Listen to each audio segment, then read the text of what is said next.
Sveiki! Šajā video vēlos jums pastāstīt, kā saglabāt mieru sunim negaisa laikā.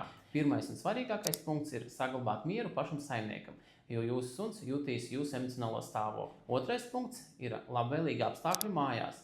Ja ir zibiņošana un negaisa, vēlams aiztaisīt aizkarus, aiztaisīt logus un ieslēgt kaut kādu vieglu mūziku vai televizoru. Ja jūs redzat, ka negaisa laikā dzīvnieks sāk trīcināties, smagi elpot, mēģināt kaut kur aizmukt, tas nozīmē, ka jāvēršās ir pēc palīdzības vai jāsāk saulaicīgi lietot nomierinošos līdzekļus. Bet gadījumā, ja nomierinošie līdzekļi nepalīdz, tad būtu vēlams vērsties pie veterinārā ārsta, un tad mēs jums palīdzēsim klātienē. Parasti es iesaku sākt ar augu izcelsmes nomierinošiem līdzekļiem, tādi kā Calmvet, un tādos gadījumos, ja tas nepalīdz, tad var pāriet uz nedaudz spēcīgākiem nomierinošiem līdzekļiem, kā piemēram gabapentīns.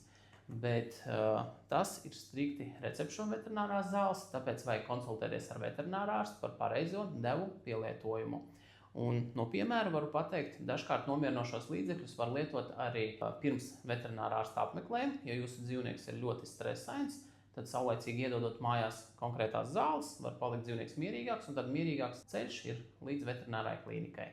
Un ir vairāk pacienti tādi, kuriem vajag arī ceļošanā pielietot šos līdzekļus, un tas palīdz daudz labāk dzīvniekam mazināt stresu, ceļojot ar lidmašīnu vai ar transportu. Šos preparātus var iegādāties mūsu veterinārās klīnikas aptiekā, Vestienes ielā 2J Rīgā. Un mēs jums laipni palīdzēsim pielāgot devu jūsu dzīvniekam un ieteikumus pareizai lietošanai. Un atcerieties, nekad nevajag dot cilvēkiem paredzētos nomierinošos līdzekļus sunim, jo tie var ietekmēt nevajadzīgi viņa veselības stāvokli. Saulaicīgi vajag konsultēties ar veterinārā ārstu par pareizo zāļu lietojumu.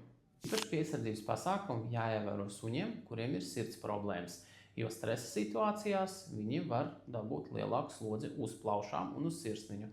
Tad ir jāvēršās pie veterinārā ārsta, jo ātrāk, jo labāk. Ja dzīvniekam ir pārmērīgi liels stress un viņu nevar nomierināt, tad, protams, klīnikā mēs apsveram tādu iespēju, kā iedot vieglu sedāciju, kur dzīvnieks aizmieg, un tajā stāvoklī mēs viņu pārbaudam, novērtējam, uztaisam sistēmu vieglu, lai dzīvnieks ātrāk atkopjās no šī stāvokļa. Un pēc tam jau saulaicīgi turpinam lietot nomierinošos līdzekļus. Padalīšos arī ar savu pieredzi, jo esmu ne tikai veterinārārsts, bet arī savu suņa saimnieks. Un mans suns arī nedaudz emocionāls savā ziņā, un kad jūt negaisu vai zibeņošanu, viņš paliek stresaināks. Un to saulaicīgi redzot, kas notiek ar laika apstākļiem, mēs saulaicīgi iedodam nomierinošo līdzekli. Mums pagaidām pietiek ar Calmvet šo. Un viņam ir diezgan labs efekts, ka viņš paliek mierīgāks un labāk guļ savā vietiņā. Atcerieties to, ka katram sunim var būt individuāla reakcija uz noteiktajām zālēm.